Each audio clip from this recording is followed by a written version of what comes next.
kind of financing of some affordable housing units that pencils as a pure economic deal, but really what will actually make that community resilient. It might be things like putting in, access to affordable quality health care nearby, providing that public transportation or making sure that that link exists, access to fresh and healthy foods. We've done some really deep work with a number of properties up in the Bronx where we didn't just do sort of restructuring the financing to be solvent, restructuring the buildings to be habitable, but also putting in urban gardens and working with an entrepreneur to actually create a brand of hot sauce that uses chilies from the Bronx, these Bronx urban gardens, and also having someone living there with an education in urban farming, teaching the kids and the residents how to cook with fresh and healthy foods, sharing different cultures of the different families in there and sharing recipes.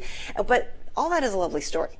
The point of why it matters for finance is that when you do that, you not only, if you are getting fresh and healthy foods to the residents, it's reducing their grocery bills, which increases their ability to keep paying the rent.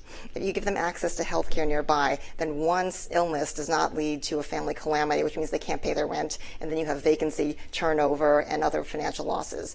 So we think that there's so many, whether you get the sort of the huge examples of climate change or the kind of, on the ground examples of one unit with, 12, one building with 12 housing units, there are these ways when you can really see these knock-on benefits economically and socially. And so I think we're seeing people really much more focused on what can we do and what is in our power. And just one last number that I just think is important to throw out there is that even as I think there's an instinct to feel overwhelmed by the volatility, where I find a lot of hope is that that we see that actually millennials are feeling very empowered. So when we polled millennials recently, we found that 75% of them believe that their personal decisions about their investments could actually affect climate change, and that 80-some% felt that their personal decisions about their investments could actually affect poverty and income inequality.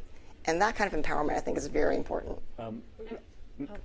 Sorry, I was just, so much of what you say in a consumer context there, I find to be consistent with some of the themes in a corporate context that we're also investing behind. Absolutely. So the idea of greater employee engagement, very well distributed ownership of companies leading to better investment results, because really good ideas are more likely to come to the fore and get actioned when people feel like they've got skin in the game and they've got real ownership in their companies, and that that ownership is not only benefiting the company itself, but also the community around the company. So I just think it's interesting that there's so many consistent themes, whether applied to consumer context or even more of a corporate context, where there are really great benefits being mined by people attacking the problem a little bit differently. So that kind of sense of ownership, or the different approach to what gets people engaged in businesses, I mean, that brings me on to something that I'm particularly interested in, which is talent. Like, how do you motivate talent? And I want to ask you this, Stephanie, because you joined Goldman fresh out of college. I believe you could have been a professional skater. Is that right? I was a competitive figure skater, yes. But you decided to become an investment banker, which is a very logical choice. And how is the costumes are not as pretty? It's a very logical choice. How has the pitch for young would-be bankers changed since you were that would-be banker? When you're trying to get smart people to come to Goldman and stay at Goldman, crucially, how has what you're offering them had to change? I think a lot of it is the same in terms of the excitement, the fact that you get to work with really exciting companies or investors, and you get to do, in many cases, really large deals or really fun deals. One of the first deals I worked on was I sold Celestial Seasonings to the Hain Food Group, which was something you can touch and feel, but it plays off a lot of the conversation that we're hearing, which is, can you have a real impact? How do you have a real impact? What can you do to have a real impact? And if you think about what's going on in the world and all of the changes happening across financial services, whether it's in the consumer space or in the corporate space or in the investing space, and if you're a computer science major and you're thinking about what is the way in which I can have a real impact on the world, and you think to yourself, we're going to get to a place where people can design portfolios that are exactly what they want. So they get to live and invest their own values. And if I can be the person who helps design that, that's really exciting in terms of being part of the future of the financial financial system. So I think we've gone from a place where it's just about being a salesperson or a trader or an investment banker, and it's a place where I can have a career that's going to have a long-term positive impact on society. I'll give you another example. We have a program that we recently launched, which is called Launch with GS, which is investing in women founded, owned, and led businesses, and it's absolutely for profit, meaning our view is that if 85% of dollars is going to all men founded teams in a world awash in capital where it's really hard to find good investments, there are fantastic investments in these women founded, owned, and led businesses. Can you imagine the immense amount of resumes and excitement we get from people who say, I want to be a part of that? I think it is incredibly exciting that there are women all over the world who have business ideas where they need funding, and I'm going to help them get that funding. So I think that the pitch has gone from not just, it's a really exciting job where you work with really interesting people where you're going to learn a lot, you're going to work hard, but you're going to learn a lot and you're going to get a lot of experience too. I'm going to be able to have a real positive impact. This is kind of world. Entrepreneurial part. Absolutely. But it's interesting because for big financial companies, regulation is sort of designed to stop you from feeling entrepreneurial to a degree, isn't it? But, like, the regulators do not want, for quite good reasons, they don't want you to get too entrepreneurial. So how do you nurture that spirit in a company as big and as highly regulated as Goldman Sachs? Yeah, so one interesting place, so we have a new business that we've been building called Marcus in the consumer space, and actually the vast majority of the people in that business come from outside of Goldman Sachs. So it's one of the best places to go inside the company to find out what's it like in the outside world, since I've been at Goldman Sachs my entire career, and what is it like to come into the bubble that is Goldman Sachs. And what they said, interestingly, that it is the most entrepreneurial place that they've ever worked, which would be shocking. Exactly. The same face I give them when they come to my office and tell me that. But the reason for it is because despite the fact that, yes, we are regulated and yes, we have compliance and we have risk and we need to make sure that we do everything the right way, it's still a place where people have the desire to have an idea and bring that idea to conclusion. And, you know, one of the things that I view as our responsibility and strategy is to make that easy. And so how do we make that easy? One, if you're in your business, you know where you want to head, but you're not told how to get there. So we work in relatively small teams. We know what the goal is, and you go. Two, we create programs. One of the programs we created was called Accelerate. And the idea was, if you have an idea and someone else in another area of the firm has an idea, we're going to make it easy for you to work together, get rid of the divisional boundaries. And then the third place, and I think that this is one of the benefits of having built something like Marcus, is we're going to do things that are truly disruptive. We're going to have startups inside of a big organization. So we do our best to make a big organization a small organization by having small teams, making it easier to get to yes, and having tremendous amount of respect for places like compliance and legal and everything else, and real cooperative relationships and respect, the ability to ask questions, but that doesn't mean that we're slower or we can't get to yes. Got it. So there are a million things I want to ask you, but we don't have enough time, and I'm going to cut to another thing that got a lot of, that rightly got a lot of airspace in 2018, which was diversity and increasing awareness that diversity is not just something that you talk about, but something that actually needs to be part of the business strategy. So I feel like it's fairly uncontroversial now for people to say they think diversity and inclusion are good things, and I'm not aware of any CEOs who've lost their jobs for saying they want their companies to be more diverse. And yet, Wall Street still does not look like the population at large. Like, it's just not as representative as it should be, and that progress seems to be quite slow. So I'd love to know from you, what can be done to actually create more tangible process? Like, is there something that could be done with incentives, for example, or even like a regulatory shove that would actually be helpful in pushing things in a more inclusive direction? Our view is that the diversity imperative needs to be part of the business. So to your point, it's a business imperative. It's a good thing to do, but it's also the right thing to do for the business. There's countless studies and data about how important it is to have groups of people who are making decisions who not only have diverse points of view, but are in environments that are inclusive. So then what do you do about the fact that you've now decided that it's a business imperative? And one is that the metrics that you're judging on diversity aren't diversity metrics. They're business metrics, meaning when you look at those metrics, they're judged in the same place that you judge revenues and expenses and returns and margins. Because if you're only when you bring that level of focus, because in many respects you are what you measure, so you need to bring it to that too. We do think it's important to have goals. Plenty of people can debate about whether those are your own internal goals or they should be set from somewhere on the outside. My personal view is that I think businesses have have gotten to a place where they realize how important this is, and they need to set goals that are right for their business. But I'll just give you one example. For us, we said that no excuses. Our analyst class needs to be 50-50 women, men, and we set that goal to be a couple of years out. And our intern class was basically 50-50, many years ahead of when we had set that goal. Because when you say that you're going to get somewhere, and you put a group of people together who want to achieve their goals, and you give them a very clear goal,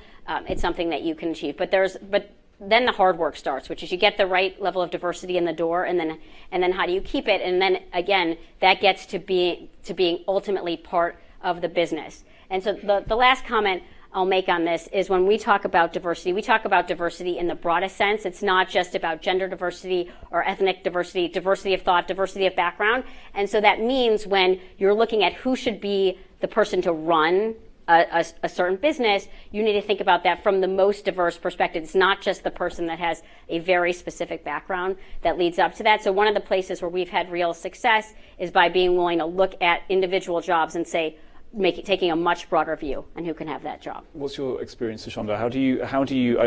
How do you make sure that things that people say they're going to do are actually happening? Yeah, and how do you punish them if they don't do it? Basically, how do you hold them to account? I mean, one would argue if it was any other thing, you would hold them accountable as a leader if someone was not making the progress that you want.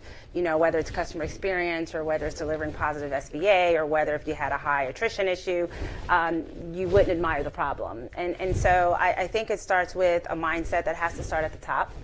I think it's about, how do you hold your leaders accountable? I do agree it has to be embedded, in the way in which you talk about your business. It can't be something that you proxy over to HR.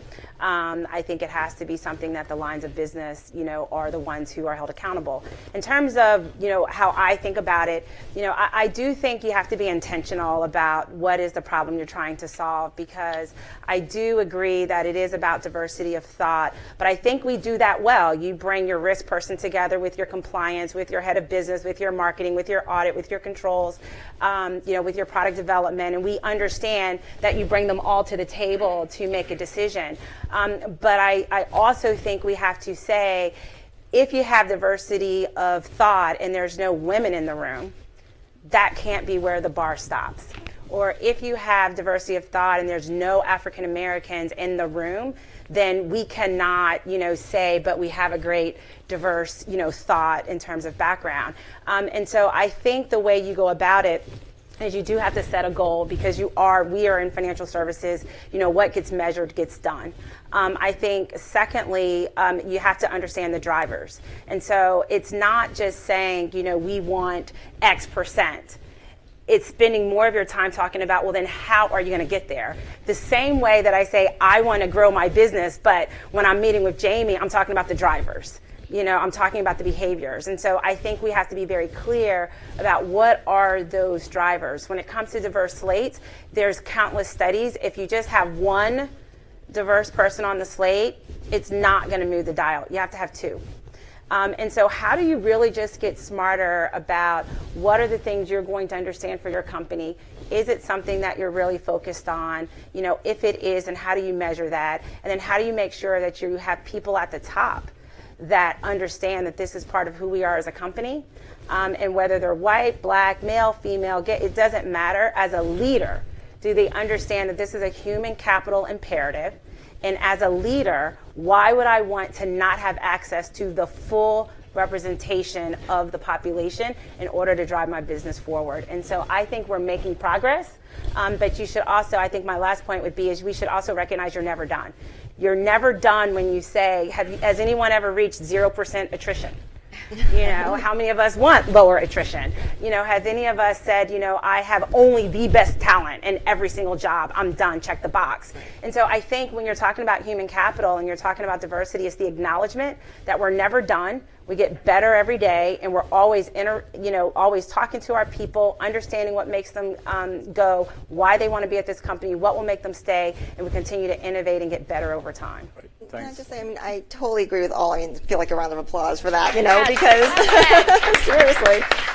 No, I totally agree on all of those things, the structural issues, the infrastructure, the metrics, the leadership. But I think we also have to be just really very real and remember that, we're dealing with a bunch of humans.